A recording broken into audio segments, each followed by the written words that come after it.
Here we go. And when I think about that, all of true Philadelphia hip hop history that belongs to Philadelphia, that was siphoned from New York. Rockefeller Records. Would anyone know Rockefeller Records if it wasn't for Philadelphia? Come on. Because Jay-Z's #1 records were ghostwritten by all of those Philadelphia rappers. Hey. You know, and I'm not saying allegedly. Everyone knows it. Yeah. It was in their contracts. They could go into the studio, record whatever they want, as much as they want. But if the Jigga Man heard anything that he wanted, he got to take it. He got first dibs on it. And they would only be listed as ghostwriters in the history books, which means no one would know. They paid for that when they signed those contracts. That's what they gave up. And he had hit after hit after hit after hit. Philly, Philly, Philly, still not acknowledged.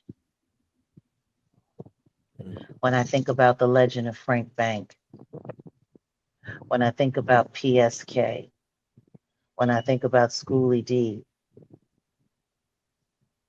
Cool C,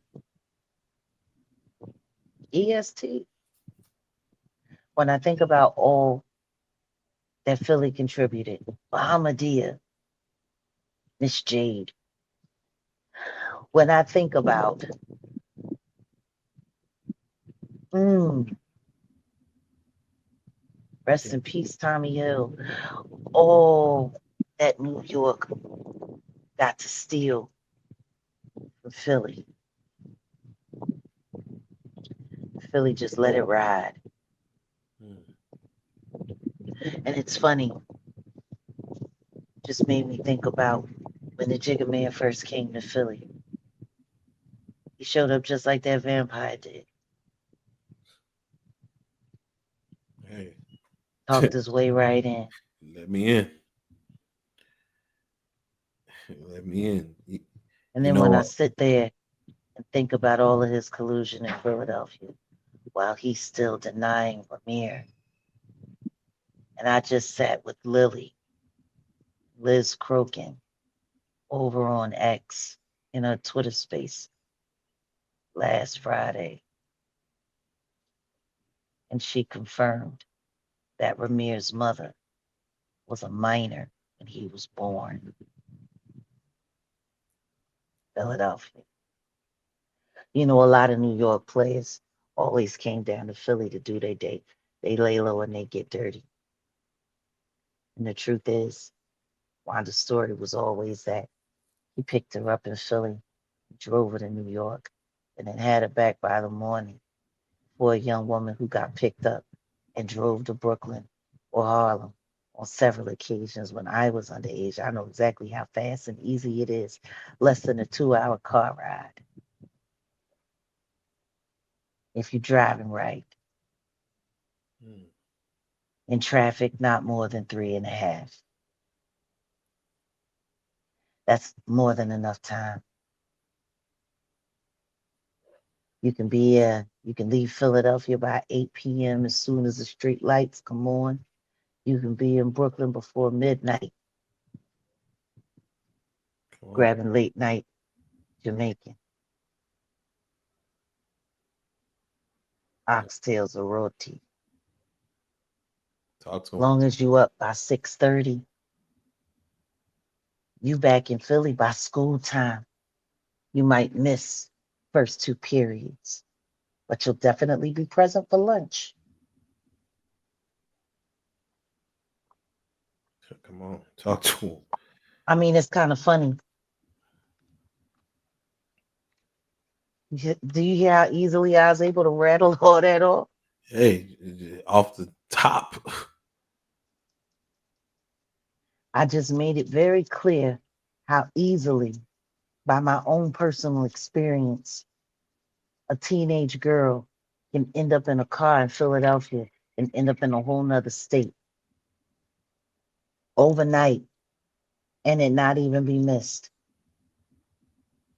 Mom asked you, what time did you get home last night? Oh, I got home by curfew. I didn't see you this morning, but I checked you was at school. Oh, yeah, I woke up early. Mm. I had to go downtown to go to the clothespin because I didn't buy enough tokens. I didn't get enough school tokens. So I caught the early bus down. I caught the night owl down because I ain't had no tokens for school. And I didn't want to spend my money, Mom. There you go. Just like that. And your minor child was over state lines in the company of a grown man. Just that easy. Yeah, and Texas is that's mind boggling. That you ain't going 2 hours and getting into another metropolitan area. You're in the middle of nowhere. But for Philly to New York, yeah, you got to paint that picture. You got to Philly paint to that. New York, Philly to Baltimore, Philly to DC, Philly to Wilmington, Delaware. You can get there in a matter of hours, You got to paint quickly, that picture. quickly. So it's just interesting to me, how people can just willingly overlook what's blatantly blaring right there in their face and then have the audacity to question facts. It's Yep. wild. I tell you what, as And soon as Ramir's godmother Lily said that, we got shut down on X. I can only imagine. I can only imagine. As soon as. And I got attacked by that little pasty little boy, that little watercolor boy. Um, Now, that's what I now think which one about is when that? I see his complexion. Oh, the Myron from the Fresh and Oh yeah, McNasty. yeah, Fresh and Fit. Yeah. How did that even come about? Like what? Nothing. He was sitting there giving his he was giving his school report on what he had learned at court and playing reporter and talking about this was the biggest trial of the century or whatever. And I said, I'd like to weigh in on this.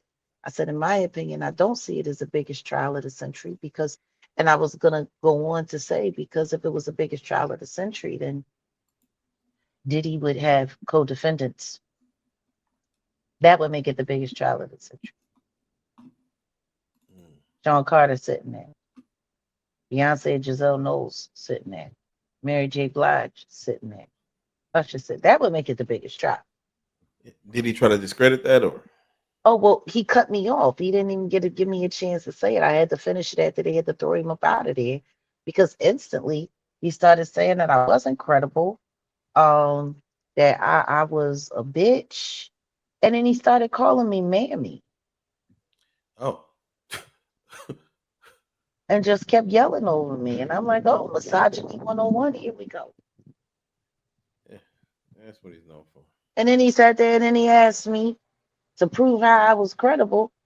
And I said, sure, I'll do that as soon as you can explain to us what actually happened to Kevin Samuels. Ooh. Because allegedly his fingerprints is all over that. Him and that chick. And apparently the so-called woman that Kevin Samuels with, that was all a hoax too, allegedly. And it's funny because when Kevin died, allegedly, uh, they absorbed his platform into their platform, Ooh. bought all the subs. Oh. Oh. Yeah, And he works for Homeland, so he used to work for Homeland Security. And if you was government once, you government always. ain't no coincidences. Jeez. Yeah, so he was at Mar-a-Lago. It was real creepy because he's the reason why all of the content about me at Mar-a-Lago popped up before me and Odell could post anything. Mm, that I didn't know. No, he literally sat there and whatever Odell was filming, he was standing over Odell's right behind his shoulder, getting the exact same shots. You would have thought he was hired to follow everything so he could have what we had. Mm, Because everybody knows that we strike. mm, We strike. come on. So he came and Myron followed behind us throughout the night while we were there in the dining hall for presentation and all of that. And he filmed everything that Odell filmed. Jeez. He's a weirdo. Nah, that's wild. That's wild. He's a weirdo. He's a whole little cyber black people hating. And I'm sitting up there, I'm like, this guy is calling me mammy and calling me bitch. And nobody, he's a whole racist. He's watercolor. He's the complexion of the walls and this composite here on the back. Jeez. That's what he looked like, just them walls. Damn. You take a picture of him, put it, he blend right in like camouflage. Now, Jag, And he's calling me mammy. yeah, that's wild. That's wild. Listen to me. He looked like he could have played an extra in this movie here. Ah, One of the vampires. I could see him doing the little river dance.